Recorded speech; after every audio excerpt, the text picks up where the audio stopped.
al capítulo 3 de Pastores Dabo Vobis y quiere abordar el tema, el tema de la espiritualidad específica del presbítero como camino de formación. Para ello contamos con la colaboración de alguien que viene del que yo considero el mejor seminario de toda España, que es Murcia, don Fernando Valera Sánchez, obispo de Zamora. Ya sé que se ofenden los de casa, pero es que aquí hay muchos seminarios. Yo digo como seminario en singular. Bien. Don Fernando Valera nació el 7 de marzo de 1960 en Bullas, también un pueblo que ha dado y sigue dando dentro de Murcia muchas vocaciones al ministerio sacerdotal. Ingresó en el Seminario San Fulgencio de la diócesis de Cartagena, entonces en Granada. Realizó estudios eclesiásticos en la Facultad de Teología de Granada. Fue ordenado sacerdote en 1983. Monseñor Valera, en el 87 obtuvo la licencia en Filosofía por la Universidad de Murcia, cursando además el programa de doctorado Razón, Discurso e Historia en la Filosofía Contemporánea. En el 95 tiene la licencia en Teología Espiritual por la Universidad Pontificia de Comillas y en 2001 el doctorado en Teología por la misma universidad. Del 98 a 2000 cursó estudios en Roma. En sus 37 años de ministerio sacerdotal ha desempeñado diversos encargos y actividades pastorales.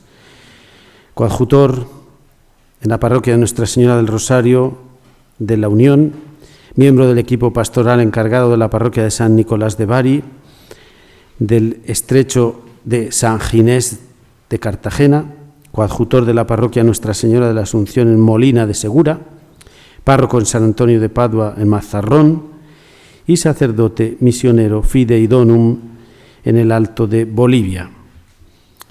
Bien, ha tenido muchas otras encargos pastorales que yo creo ahora debemos obviar. Lo importante es que ha sido profesor de metodología científica en el Centro de Estudios Teológicos Pastorales de San Fulgencio en Murcia. En el momento de su nombramiento como obispo, don Fernando era director espiritual del Seminario Mayor de San Fulgencio, del Seminario de Cartagena, y desde 2011 de la Congregación de Hermanas Misioneras de la Sagrada Familia de Derecho Diocesano desde 2010. Además, ha sido profesor del Instituto Teológico San Fulgencio desde 2003 y del Instituto Teológico de Murcia de los Franciscanos y del Instituto Superior de Ciencias Religiosas San Dámaso en su sección a distancia en Murcia desde 2007. Además, desde 2012 era miembro del Colegio de Consultores de la Diócesis de Cartagena y desde el 2019 canónigo de la Santa Iglesia Catedral de Murcia. Desde el 30 de octubre de 2020 lo tenemos como obispo cercano en Zamora y en la Conferencia Episcopal Europea. Participa en la Asamblea Plenaria de abril de 2021, incorporándose a la Comisión Episcopal para el Clero y los Seminarios. El tema de su disertación y reflexión, por tanto, va a ser un alma específica en la espiritualidad presbiteral como camino de formación.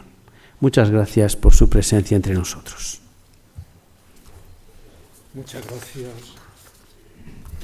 Muchas gracias, Fernando, señores obispos, profesores, director de esta cátedra y de esta hermandad que nos convoca y que sostiene este encuentro. Queridos amigos, uno es deudor de su historia y de aquello que le ha configurado en la vida, Así que escribir sobre el capítulo 3 de Pastores Davo Vobis es siempre un regalo y una sorpresa nueva. Dice el número 33, ciertamente el Espíritu del Señor es el gran protagonista de nuestra vida espiritual. A los 30 años de la publicación de este documento sigue teniendo una actualidad grande, no solo porque hace apenas 3 años de la publicación de la Ratio y por tanto de su puesta en práctica, sino porque en las distintas ratios nacionales se está implementando dicha propuesta. La presente exhortación se orienta fundamentalmente sobre 3 ideas básicas: la identidad sacerdotal, que hemos escuchado, la espiritualidad y la formación inicial y permanente. No hay verdadera formación si no hay una identidad propia y una espiritualidad específica. Por ello, considero central el número que he citado antes y que el Santo Papa Juan Pablo II titula con las palabras del momento epiclético de la oración consecratoria: renueva en sus corazones el espíritu de santidad.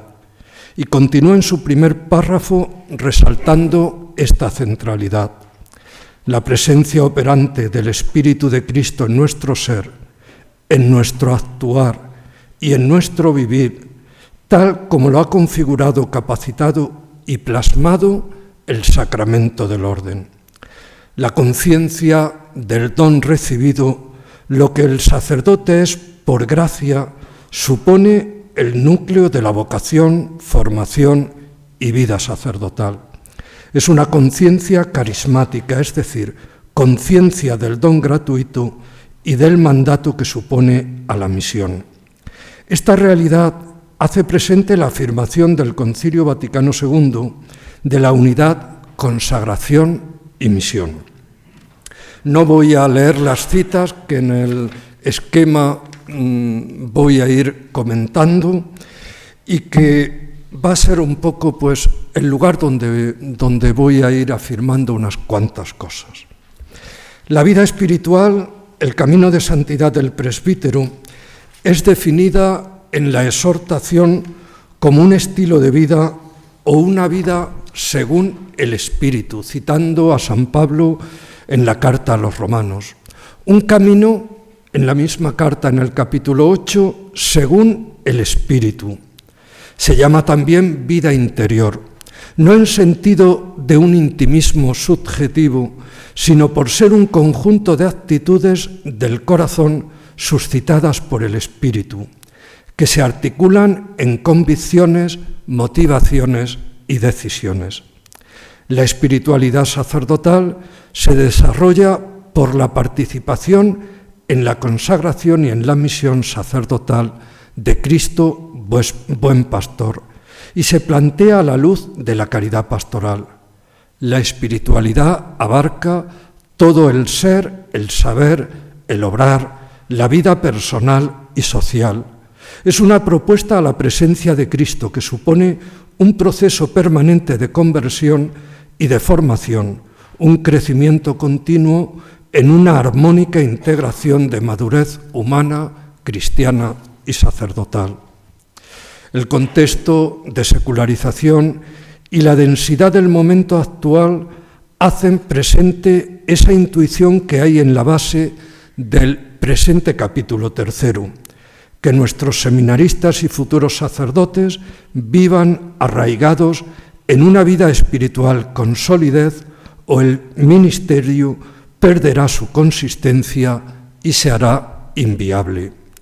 La vida espiritual del presbítero está fundamentada en una única y esencial santidad cristiana, de donde nacen los diversos modos de vivir la vida según el Espíritu. Existe la convicción de la afirmación del Concilio de Presbyterorum Ordinis XIV de que la unidad de vida se asienta en una experiencia profunda de Dios, en la humilde confianza de ser llamado a formar parte del grupo discipular del Señor, configurando la propia vida en Él y la confianza de ser sostenido en el devenir de la existencia. Vida espiritual es vida en el Espíritu de Jesús, que se alimenta en la mesa de la palabra y de la Eucaristía. Hemos escuchado en todo lo que ha sido la referencia de la identidad, que el sacerdote es un cristiano que debido al sacramento del orden queda configurado con Cristo cabeza y pastor, lo cual entraña un cambio real, efectivo en la persona. Significa un germen de vida que implica una forma específica de vivir en el Espíritu, de seguir a Jesucristo, de participar en su vida trinitaria.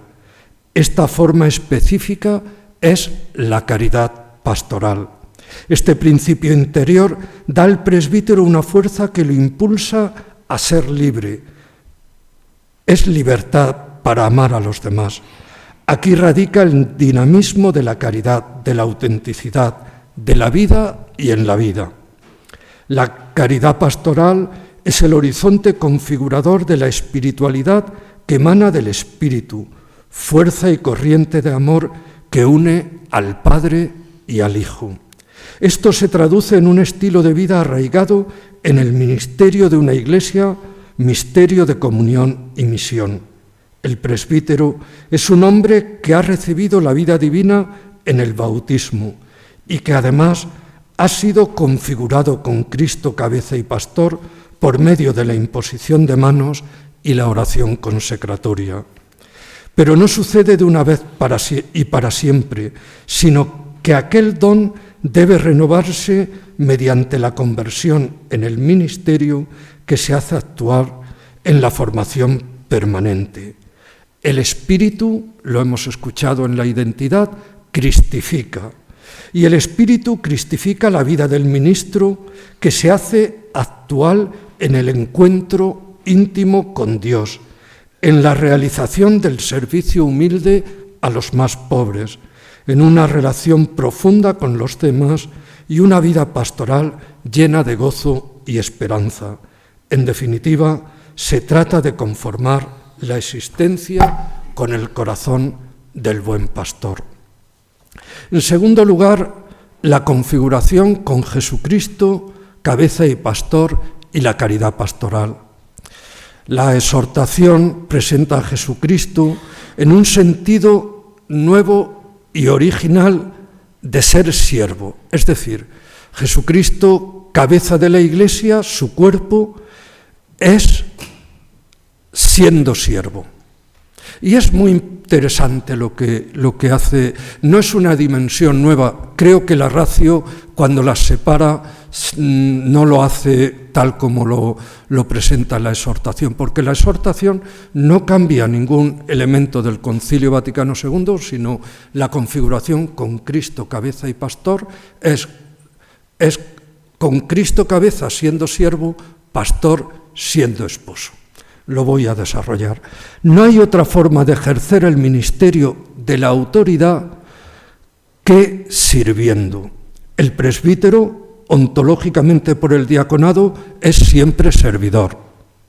Gracias a Dios no está Vitali para discutirme esta afirmación, pero se ha quedado en Roma, ¿no?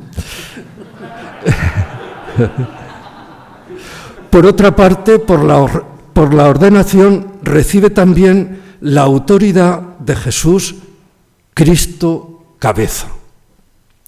A partir de aquí, la vida espiritual de los seminaristas y de los presbíteros estará caracterizada por esta actitud de servicio al santo y fiel pueblo de Dios. La afirmación en torno a la imagen de pastor de la Iglesia, todo esto se desarrolla en el número 21. Son números, el 21, 22 y 23, excepcionales. Yo creo que como lectura espiritual, ya que uno tiene ese vicio también, pues es bueno que de vez en cuando los leamos, ¿no? La afirmación, por tanto, es de Cristo Pastor, es la entrega total de Cristo a la Iglesia. Esa es la responsabilidad. Imagen que es propia de la entrega del esposo a su esposa. Jesús es el verdadero esposo. El sacerdote está llamado a ser esta presencia viva de Jesucristo, esposo de la Iglesia. Por tanto, está llamado a vivir en su vida espiritual esta misma entrega. Este rasgo esponsal es el testimonio del amor mismo de Cristo. De esta forma, el presbítero es capaz de amar a la gente con un corazón como el de Cristo. La caridad pastoral tiene su fuente específica en el sacramento del orden. Es el eje que sustenta la unidad de vida del presbítero desde, como también se ha señalado en varias ocasiones, las múltiples y sus múltiples relaciones, es decir, con Dios Trinidad, con el Padre que le elige en Jesucristo, con el Hijo al que representa en su ministerio, con el Espíritu bajo cuya luz actúa en la comunidad. Fijaos que en la identidad prácticamente no se ha nombrado, el número 12 no nombra al Espíritu Santo. La identidad está fundamentada en el elemento cristológico del ministerio. Podríamos decir casi un cristomonismo. Y evidentemente la identidad es trinitaria. Y en ese sentido, Pastores Dabo Vobis sí es un paso adelante de la doctrina del concilio. No solo es una dinámica cristológica y eclesiológica, sino es, sobre todo, una dinámica trinitaria. La caridad pastoral es un concepto sintético que quiere expresar la peculiaridad de la espiritualidad del presbítero, es decir, esa impronta que hace que Jesús sea el ejercicio del ministerio, de tal forma que garantiza la comunión con los mismos sentimientos y actitudes de Jesucristo, buen pastor. No es otra cosa que amar a la gente con un corazón nuevo, grande y generoso, con una auténtica renuncia a ser uno mismo, para entregarse así para siempre y del todo. Un amor fiel, lleno de ternura, incluso con cariño materno, hasta que Cristo, dice el número 23, sea formado en los fieles. Es una vida llena de humanidad, de afecto, de comprensión, de compasión y de misericordia. Y fijaos que es la síntesis de Calcedonia, Jesucristo, verdadero Dios y verdadero hombre. Y no es el elemento humano y el elemento divino o espiritual como dos partes de la formación, sino de una unidad inseparable. Y creo que en ese sentido debería de llevar también una reflexión, y me parece que lo da el capítulo 3 de Pastores Dabo Vobis. Un servicio que llega a la plenitud con la entrega en la cruz, donde Jesús, en la humildad y en el amor. No es solo aquello que hacemos, sino la donación, dirá el número 23, de nosotros mismos, lo que muestra el amor de Cristo por su grey. Y toda esta es la fundamentación de la espiritualidad que nace del ejercicio del ministerio, fundamentada en estos números. El número 3, la vida espiritual, por tanto, en el ejercicio del ministerio. Está la cita del número 24, la vida espiritual del presbítero es, vuelvo a repetir, una llamada a la santidad en el propio ministerio. Supone un modo de ser realizado por Dios. Es en el propio ministerio y no fuera o más allá de él donde los presbíteros tienen que santificarse. Es en el ejercicio del propio ministerio donde se crece en la fe, se profundiza en la vida espiritual y donde se vive la profunda intimidad con el Señor mediante el anuncio de la palabra por medio de su escucha y sostenidos por la oración. Por medio de la palabra se hace servidor, es la que santifica. Por la celebración de la Eucaristía se sumerge en el misterio pascual, allí donde se vive en Cristo, aprendiendo a ofrecer la propia vida. Pero cómo no, cuando se anuncia la misericordia de Dios, impregnado, en primer lugar, el propio ministerio. Cuando se besan las llagas de los enfermos, era impregnando. De los pobres, de los injustamente tratados, cuando se lavan los pies de los hermanos, ahí se está participando de la caridad de Cristo, pastor de sus ovejas. Es ahí donde se encuentra el pozo donde se bebe el agua que emana del propio ministerio. La espiritualidad en el ejercicio del ministerio tiene siempre la tensión entre la oración y el trabajo, entre el trato asiduo con el Señor y la misión apostólica, entre el momento en que se es evangelizado y aquel en el que se evangeliza. Tensión que fue la del mismo Jesús, que busca lugares solitarios para orar, mientras en otras ocasiones es arrancado de la soledad por las multitudes que piden su presencia como ovejas sin pastor. Fijaos que, en cierta medida, Pastores Davo Bovis es esa llamada que San Juan Pablo II hace a considerar el ministerio en esa dinámica mística. Es como la mayoría de edad, de decir, mirar, ser presbíteros hoy en la Iglesia y en este mundo tiene todos los elementos de una profunda vivencia mística y está centrado en el ministerio. Y creo que esta es una fuente donde vivir y donde profundizar, esa profunda experiencia de Dios que nace de la acción del Espíritu Santo. En nuestro mundo secularizado, en la gente que parece que no necesita del sacerdote o que ha marginado a Dios, urge todavía más saber hacer presente la misericordia del Señor. Y hoy toda esta tarea de presencia creyente, activa y significativa exige altas dosis de creatividad, de inteligencia evangélica, de vivencia radical de un amor infinito que siempre está dando de sí exactamente al tiempo que uno se da del todo. El presbítero, a imagen de Jesús, carga con el peso de la fragilidad y con las dolencias de los que acuden a él.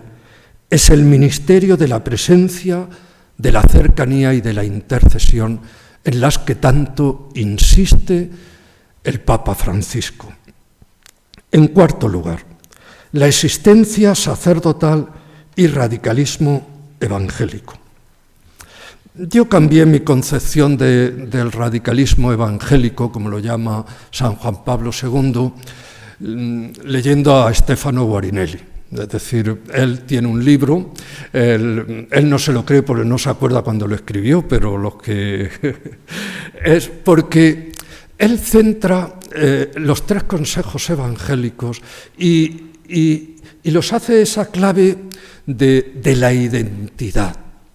Y cuando llama el Pastores Davo Bovis con esa originalidad, radicalismo evangélico, que es la llamada a vivir los valores del reino, y el reino en acto con la propia vida, ¿no?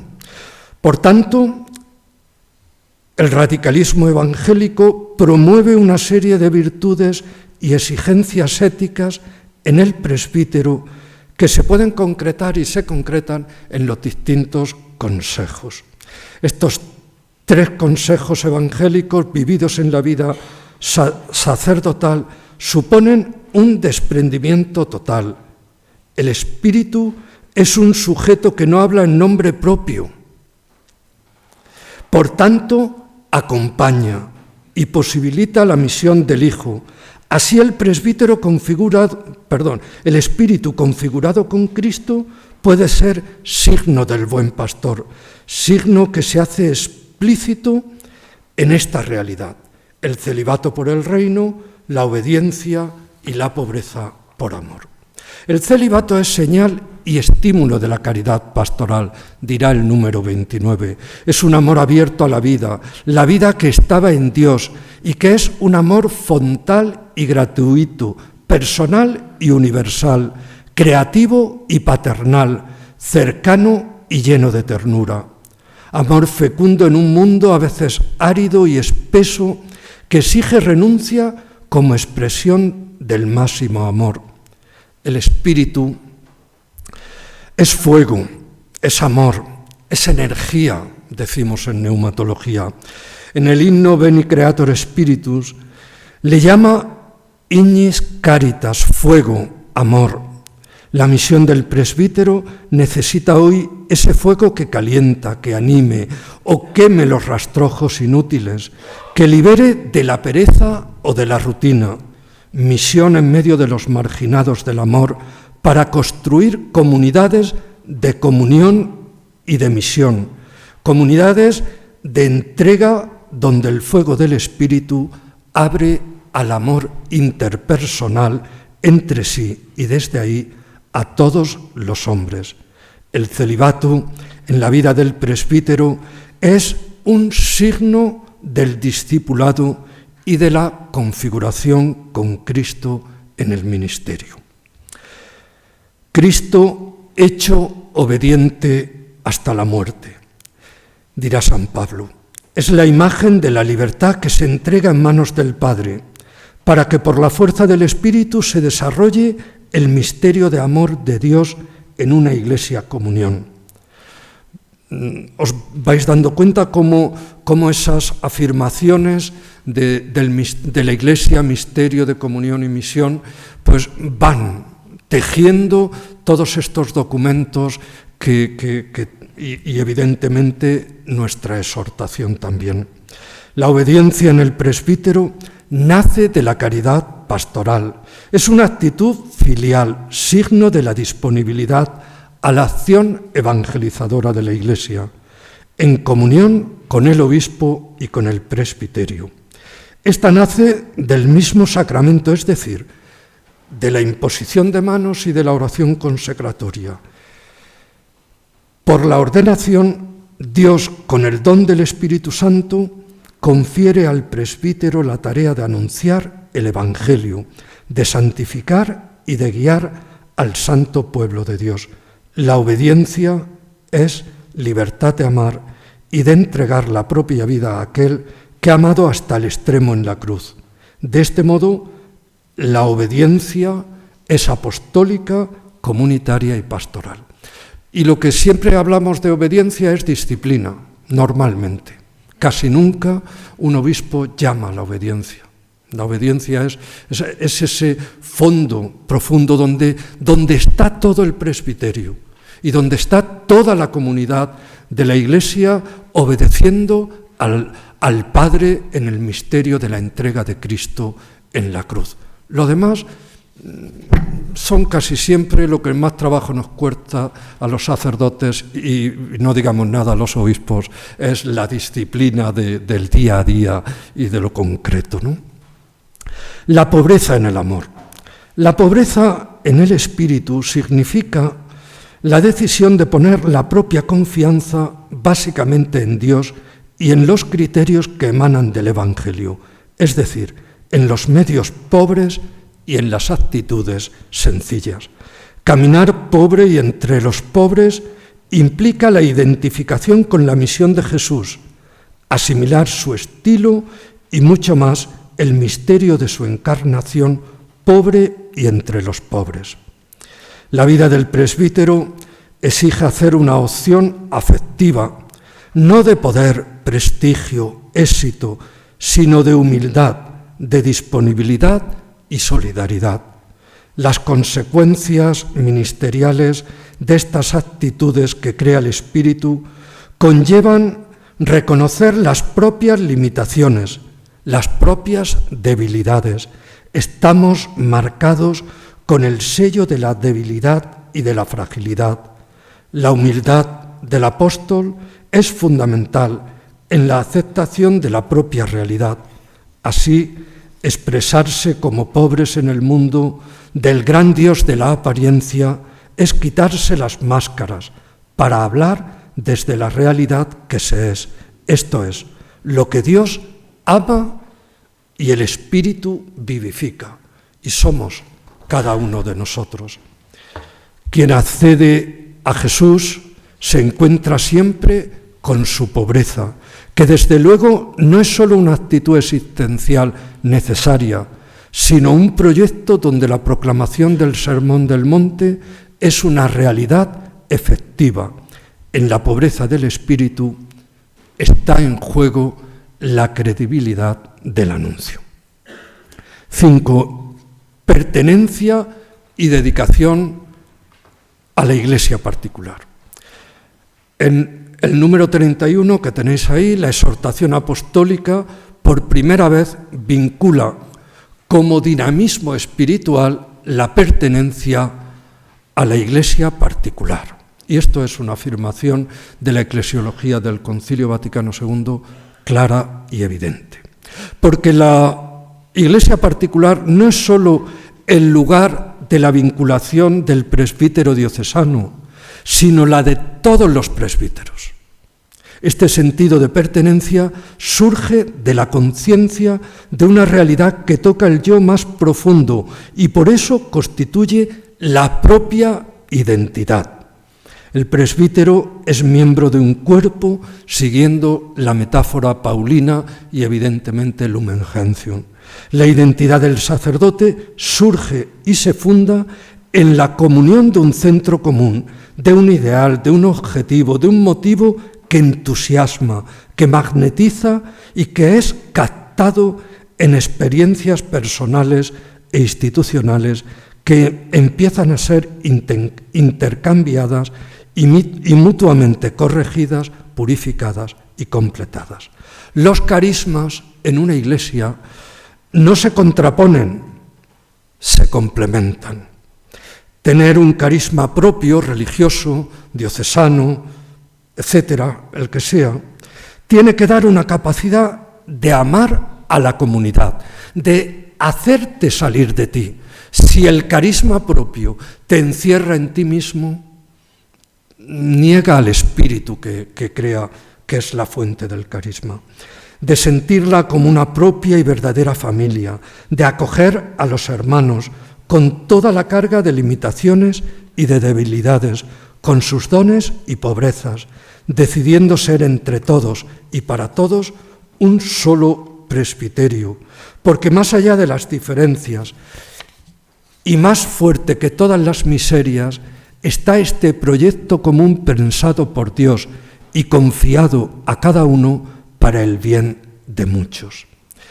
El sentido de pertenencia del presbítero a la comunidad diocesana, que tiene como cabeza al obispo, suele ser un rasgo evidente de la identidad sacerdotal, donde la inserción en una iglesia particular se hace camino de espiritualidad y lugar de experiencia de Dios.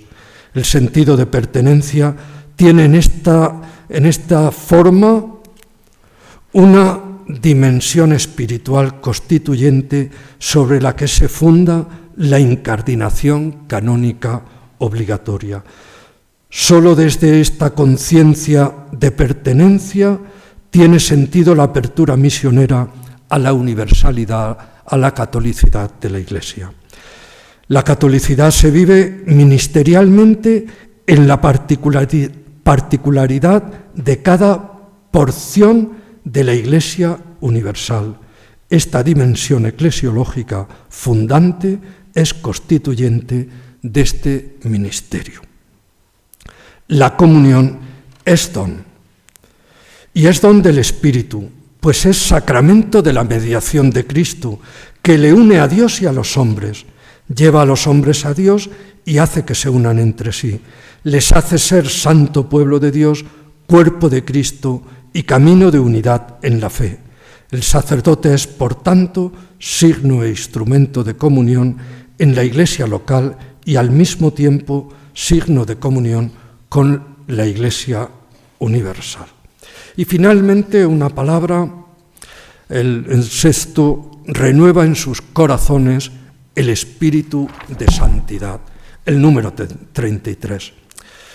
Finaliza este capítulo tercero con este número, con una llamada a renovar en el corazón el espíritu de santidad.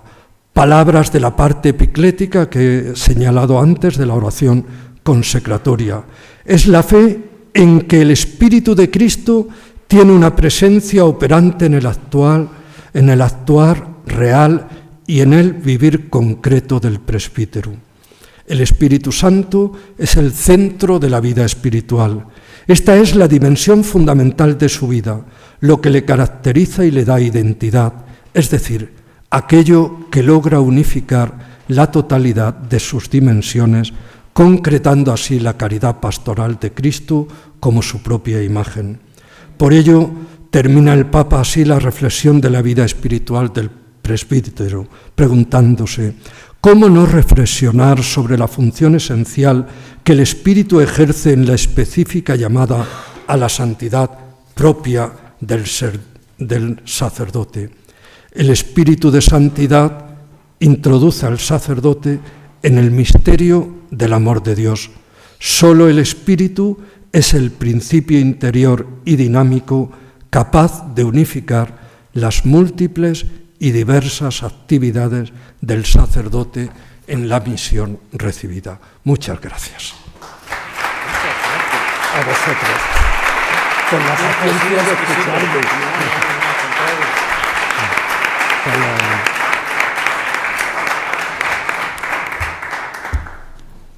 Pues estupendo, Monseñor, porque atenerse de forma tan exquisita al tiempo nos da después más tiempo para el diálogo.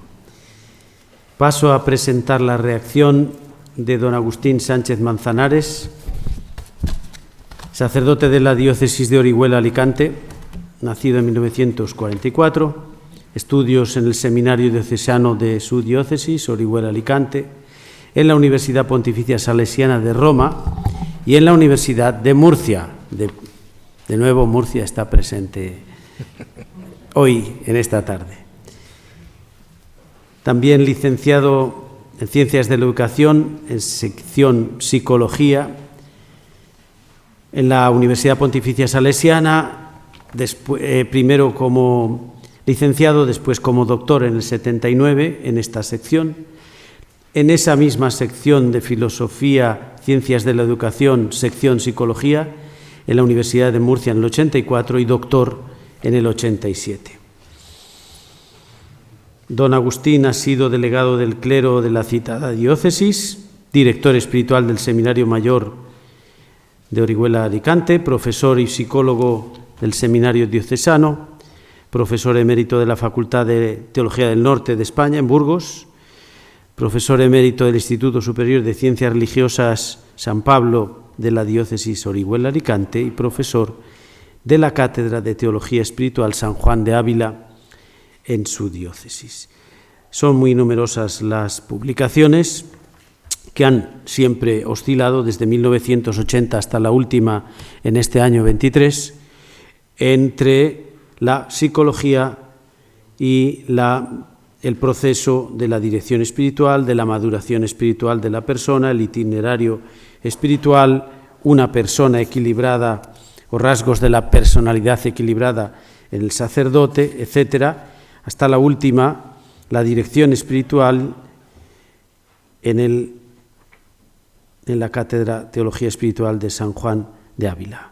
Muchas gracias. Don Agustín tiene la palabra.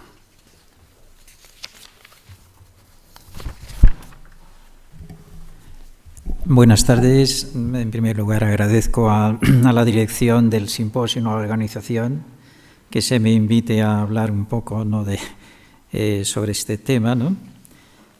En primer lugar, es modesto mi aportación y no está redactada, ¿no? Hice un esquema para la guía del pensamiento y la fundamentación de las fuentes. E incluso la sintetizaré, ¿no? Sé que se ha extendido un poco el esquema, ¿no? Pero bueno. Y segundo, diríamos Ya digo que no está redactado, pero está la estructura del pensamiento, sí. ¿De qué perspectiva me sitúo? Es evidente que yo vengo de un campo, dentro de ello he estado en la licenciatura de Teología Espiritual, pero siempre mi campo ha sido pues esto que ya se ha mencionado ahí, asimilación, apropiación, singularización, interiorización de lo que se dice de la teología espiritual. Ahí es mi campo en el que me he movido y eso es lo que quiero dar unas sugerencias a este campo. O sea, es decir, supuesto el capítulo 3, la pregunta es ¿cómo se asimila eso? Cuando lleguemos a campos específicos, por ejemplo, la caridad pastoral. La caridad pastoral es una unidad interior. ¿Y cómo se consigue eso en la motivación de una persona? ¿Qué cuestiones hay que resolver? O, por ejemplo, se ha hablado del el célebre número 31 de pertenecer a la Iglesia. ¿Cómo se construye la pertenencia psíquica y disposicional de una personalidad? ¿Cómo se construye? Diríamos, ¿cuál es el proceso formativo? ¿No? Me he movido siempre en esos campos. Por eso voy a seguir este esquema para comentárselo. Ven que pone la introducción, reflexión sobre el proceso espiritual. No la definición de la espiritualidad, no el problema de la teología espiritual, sino el proceso de asimilación, que es un campo interdisciplinar, porque ya es la personalidad la que está entrando en relación con el misterio de Cristo. Ese es el que voy a intentar, en lo que ahí dice, apropiación, asimilación, singularización, interiorización de los específicos contenidos de la espiritualidad espiritual. Es importante, a mi parecer, reflexionar sobre los campos, qué sabemos de eso o qué experiencias o qué cosas hay. Está dividido la estructura en 5 sugerencias sobre áreas de este concepto de asimilación o apropiación del misterio de Jesús. Una cosa está bien, el deber ser, lo que se dice, lo que es, lo que debe ser, pero un momento es apropiarlo, singularizarlo e interiorizarlo. El primer punto que hay de reflexión es la espiritualidad sacerdotal está en el marco de la transformación misionera de la Iglesia. Esto no es un añadido por contextualizar solo, ¿no? Sino que creo que en este momento la Iglesia dispone de una diagnosis espiritual del estado espiritual de los agentes de pastoral. Entonces, allí nos ilumina sobre campos que normalmente nosotros no bajamos, que es decir, nosotros en teología decimos que las cosas son en sí mismas. La oración es esto es esto, pero ¿y cómo lo interioriza este sujeto con todas sus sentencias, no? Entonces, disponemos en este momento, en Evangelii Gaudium, Gaudete Exsultate, de una diagnosis a nivel de motivaciones, motivos y actitudes de la vida espiritual. Eso no lo teníamos en los manuales de teología espiritual. Entonces, creo que es importante ese primer punto a tener en cuenta quien quiera realmente hacer un proceso, diríamos, de formación.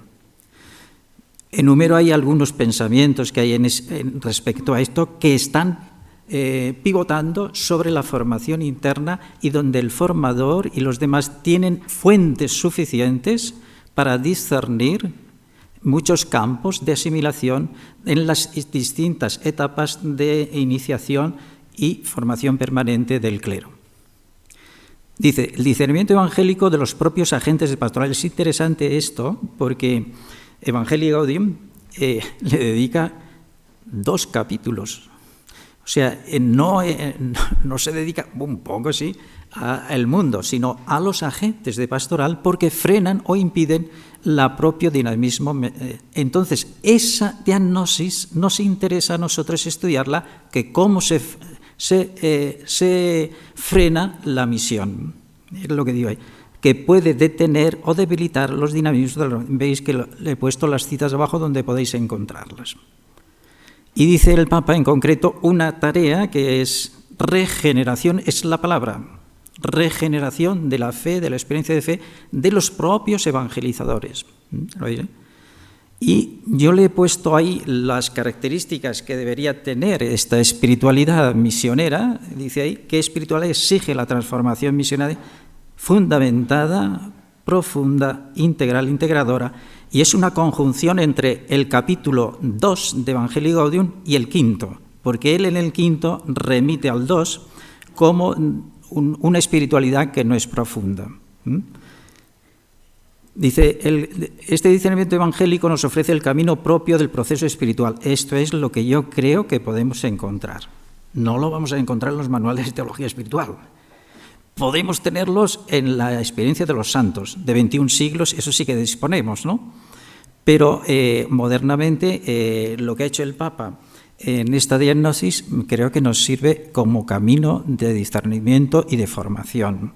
Por ejemplo, ¿cuáles son las motivaciones inadecuadas, pero su fenomenología descriptiva? O sea, no es que se dice motivaciones inadecuadas, eso sería para órdenes, ¿no? Motivación inadecuada, lo mismo. No, vamos a coger la fenomenología de qué es una motivación inadecuada para evangelizar. Y allí está toda la vida espiritual en acción en el propio agente de pastoral. Y motivaciones adecuadas también las tiene el Papa. Pero también las tiene, sería profundizar en Gaudete Exsultate, en lo que se llama firmeza interior o experiencia que configura a la persona. Pero sigo por el tiempo que disponemos, ¿no? Dice ahí una cuestión que se enlaza con el presbítero cuando pasa a hacer el ejercicio del ministerio, es su propia realización y el ejercicio del ministerio. Cuando usa el propio ministerio para su propia realización personal. Eso tiene el Papa, la ley. Habéis visto los caminos de la verdadera realización en el misterio presbiteral.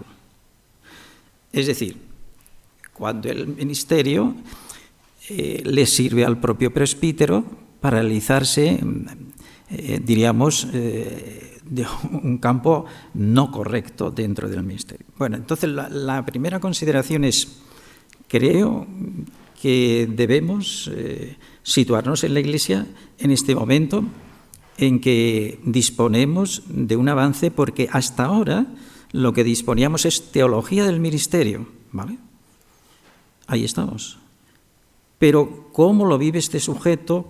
¿Y qué fenomenología de conductas y de actuaciones tenemos cuando se relacionan con los demás? Incluso todos los efectos de las verdades teológicas no vividas, y sus efectos en el psiquismo. Eso es importante, del presbítero y de la gente pastoral están ahí.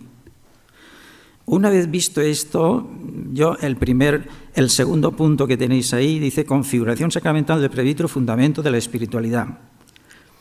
Y ahí he puesto esto, necesidad de hablar del fundamento de la espiritualidad, el capítulo 2 y el 3 de Pastores Davo Bovis. Esto es importante en el sentido que la justificará en muchas determinaciones de orientación personal que se hagan, que diríamos que el fundamento de la espiritualidad. Esto es importante, me parece, y el que Pastores Davo Bovis la haya mantenido en 2 capítulos distintos, no mezclándolos, es muy importante.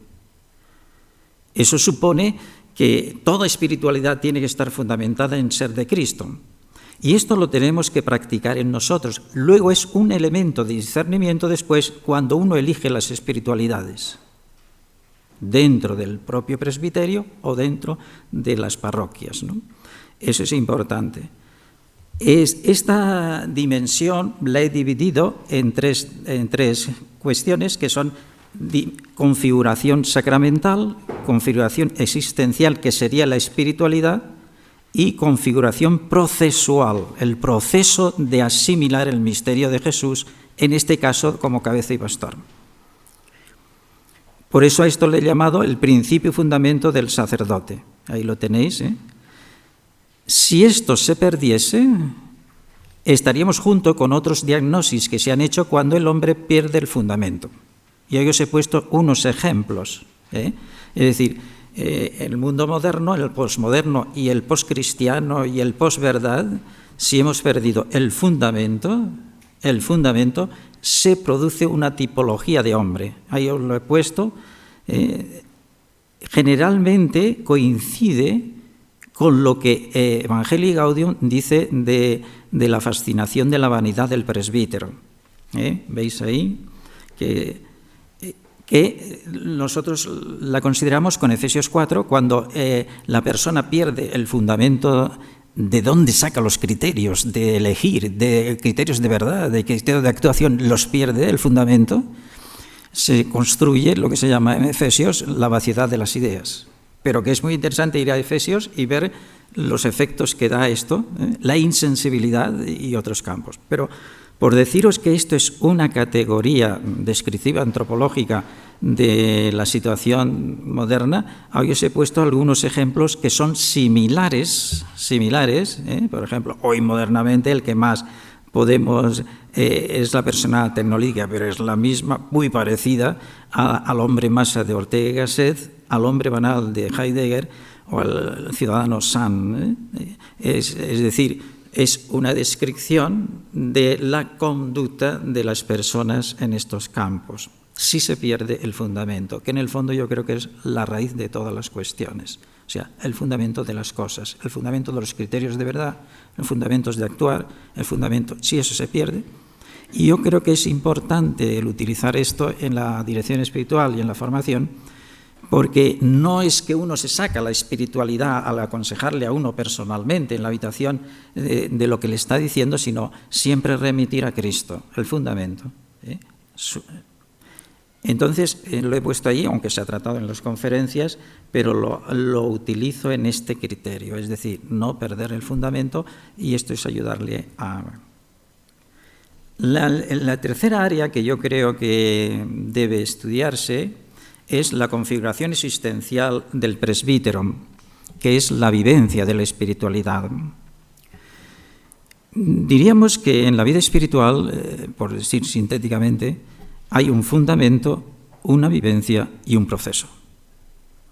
No es automático, y más en el ser humano, que es espíritu encarnado.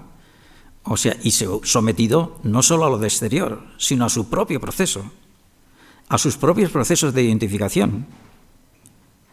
Eso en psicología está estudiado, ¿no? El proceso de identidad, cómo procede la identificación.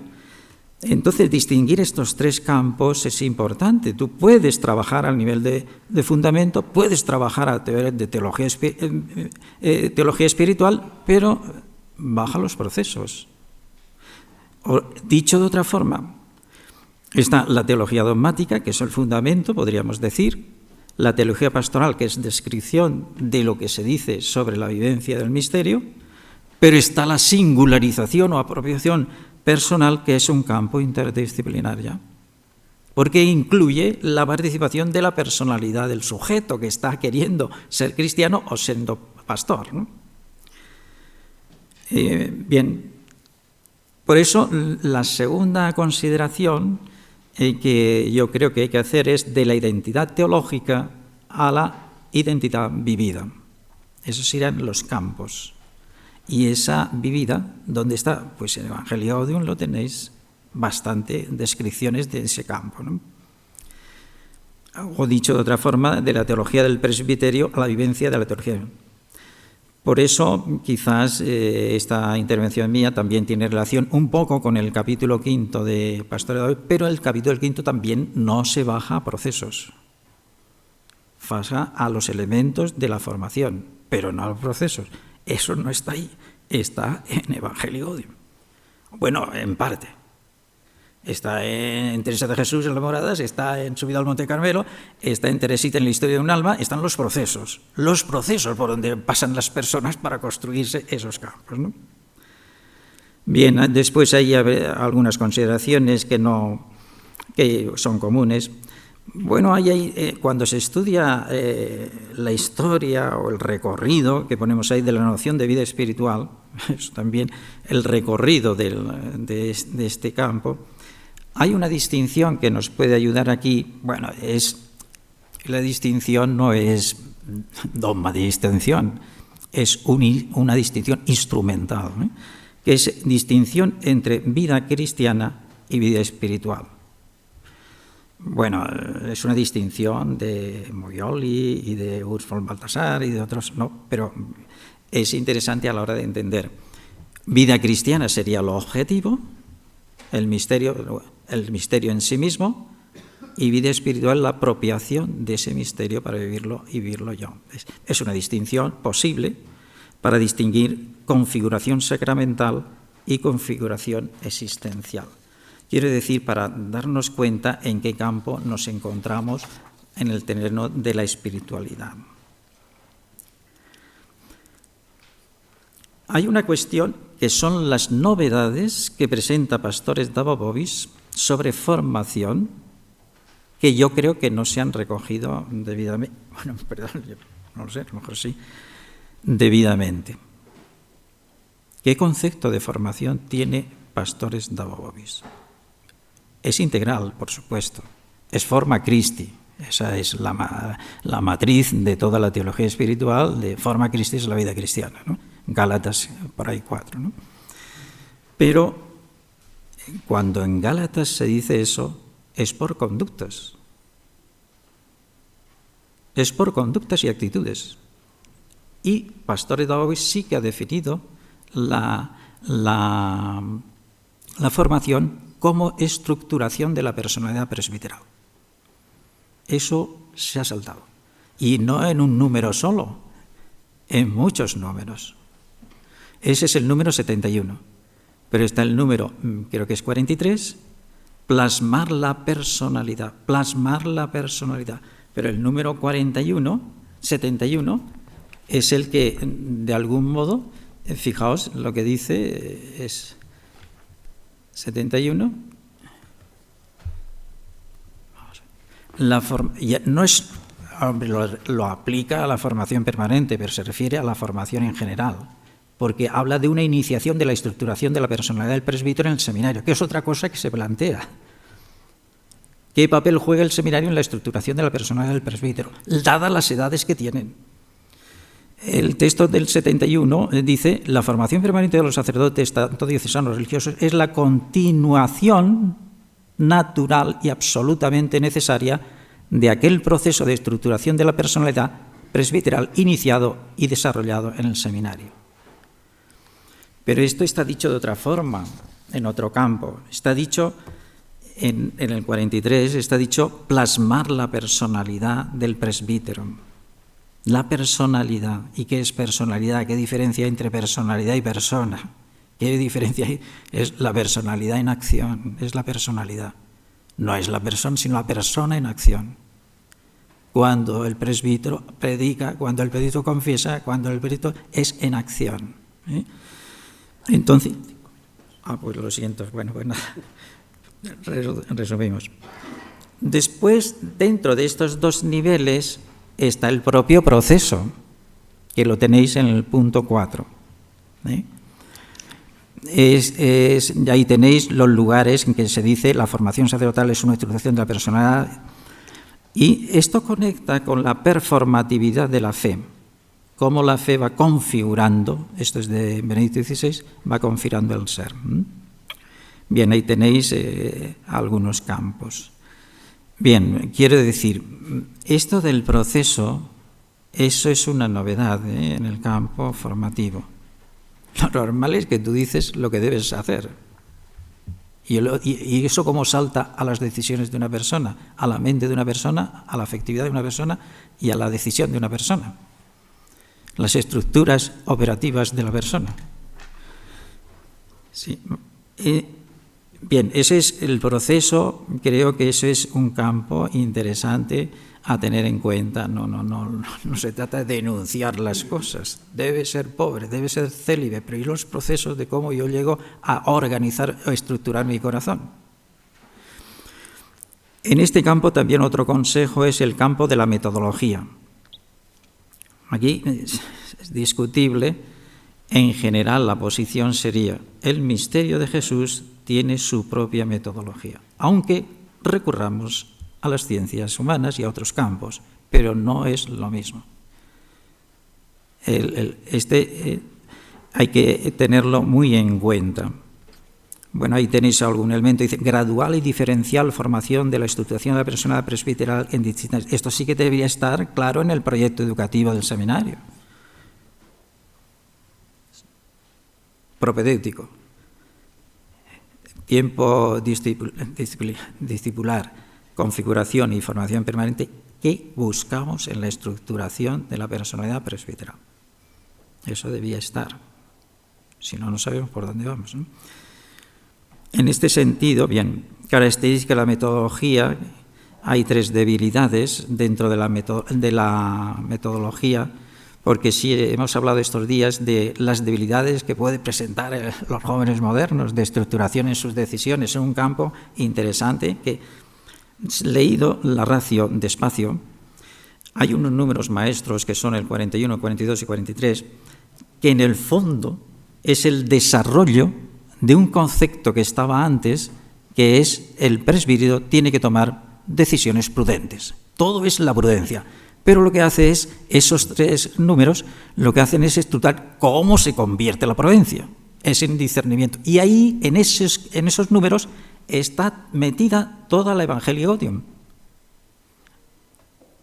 Es decir, que se discierna, se identifique las motivaciones y los móviles internos del presbítero, del que es formando, ¿no? Pero todo está en el marco de la formación de la interioridad, otro campo que entendemos por interioridad cristiana, otro campo para la comunión. Bien. Hay campos ahí. Yo creo que la hipótesis más sostenible hoy en el campo de esta psicología de la religión, en este campo, está en el número 3 del 5º punto, que dice: las tendencias de la personalidad pueden obstaculizar la interacción del misterio. Las propias fuerzas constructoras de la personalidad se convierten en fuerzas destructoras. Aquí es donde está la clave. O sea, pero esto lo ha explicado muy bien el Papa Francisco. En Amoris Laetitia lo ha dicho con toda claridad. Ha dicho, el misterio de Cristo en ellos es procesual para integrarlos. Entonces, ese es el campo que hay que estudiar. Es decir, cuáles son las tendencias del ser humano, cómo se estructuran y realmente si entran en oposición al misterio de Cristo. Diríamos, generalmente se dicen que el ser humano primero usa tendencias, no instintos, porque el ser humano tiene una estructura superior que puede manejar, en cierto modo, sus tendencias. Por eso se llaman tendencias, no se llaman instintos en el hombre. Y además, diríamos que se suelen considerar, ahí es donde está la labor del director espiritual y del formador, es los núcleos de cómo un candidato va creciendo, cómo están sus tendencias, que son constructoras, pero cuándo se convierten en destructoras. Está en el sector del yo, que hay una hipertrofia del yo y sus tendencias de estima personal, estima social, venganza y todos los campos de estos. Sería interesante tener en cuenta. Ahí juega un papel importante algo que se olvidó, que son las virtudes como cualificaciones de la persona para los sectores de su personalidad. Y bien, yo creo que ya terminamos con esto porque nos hemos pasado. Bueno, pues yo simplemente quería decir unas sugerencias sobre un campo específico de la teología espiritual, que es la apropiación del misterio de Cristo. Eso que podemos tener en estos campos y cómo deberíamos actuar. Un poquito he dicho la afirmación que además de tener los 21 siglos de la vivencia del misterio de Cristo, que es nuestro gran patrimonio, dado que debemos volver para resolver muchas cuestiones en dirección espiritual, digo que modernamente el Papa Francisco nos ha suministrado, diríamos, un sector que en la teología espiritual no estaba, que son las motivaciones del ser humano, junto con las decisiones, porque no es lo mismo motivación que decisión. O sea, son campos cercanos, pero no iguales. Bien, esto es mi exposición. Estupendo. Muchas gracias.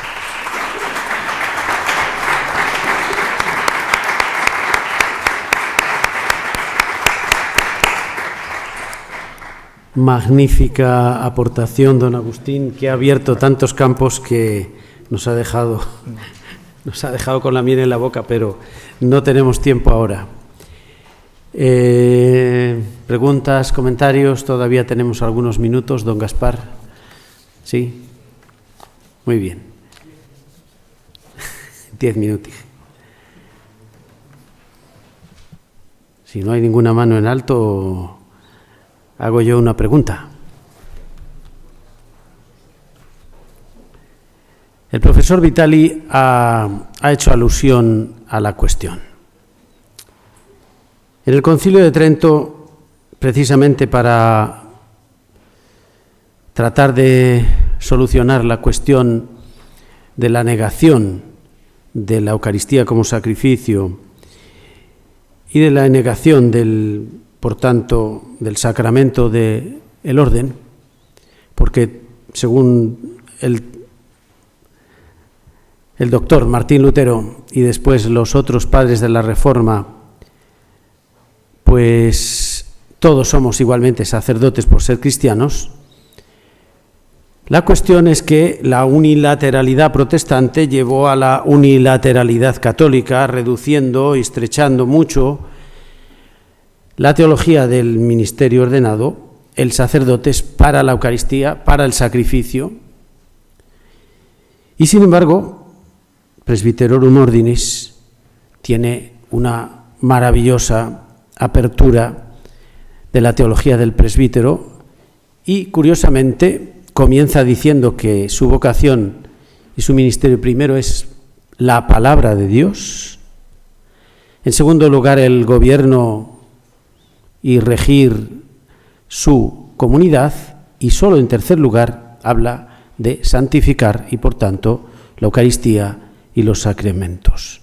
Es decir, que Presbyterorum Ordinis, y como se ha dicho aquí, es el marco en el que tenemos que interpretar los otros documentos de la Iglesia, porque es un documento conciliar, ha abierto enormemente la perspectiva de la teología del ministerio, pero, en la práctica actual, tenemos la enorme tentación de volver, no en la teoría maravillosa de Presbyterorum Ordinis, y que está reflejada también en Pastores Dabo Vobis, pero tenemos la tentación, luego en la teoría, o sea, en la práctica, de negar la teoría. ¿Por qué?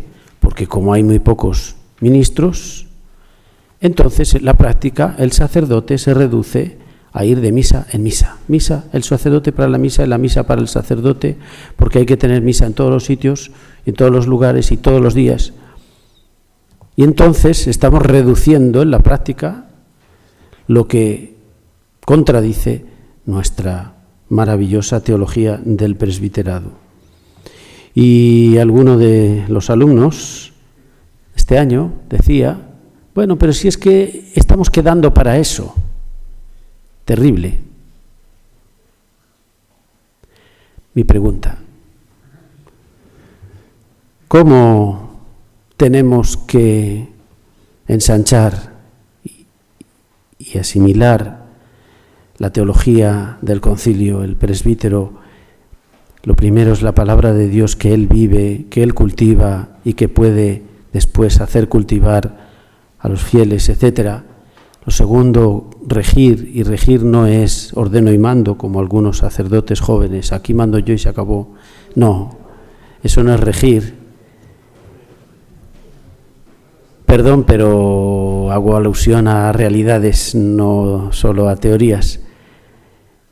Y luego, la santificación, claro.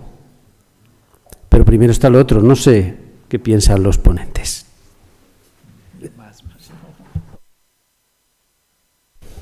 Bueno,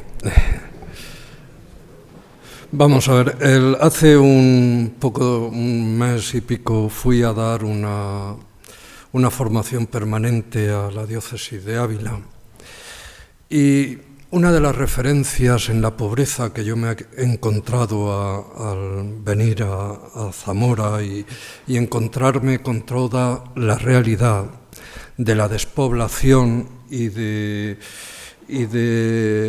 pues lo mayor que es la gente, etcétera, pues una de las pobrezas que vive el sacerdote es esa.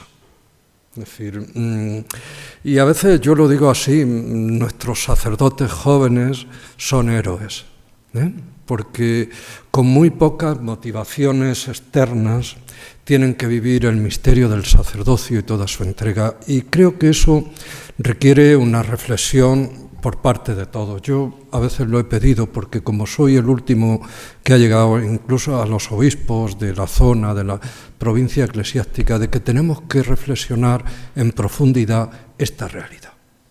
No se soluciona añadiendo pueblos, es decir, y ya está, ¿no? Y multiplicando celebraciones para 7 personas, para 10, con la dignidad que tienen 7 personas y 10, no lo quitamos. Pero, bueno, a veces tenemos estructuras pastorales y de vida cristiana que se ha quedado en un caparazón sin mucho contenido, porque me decía un sacerdote, hemos intentado hacer una celebración de la vigilia pascual para toda la unidad pastoral y tal pueblo ha dicho, nosotros si no es aquí no vamos. Pues bueno, pues ya está, ya lo dice todo. Es decir, nosotros no vamos a responder de otra manera, pero lo que se ha vaciado a veces no son solo nuestros pueblos, se han vaciado las experiencias fundantes de fe.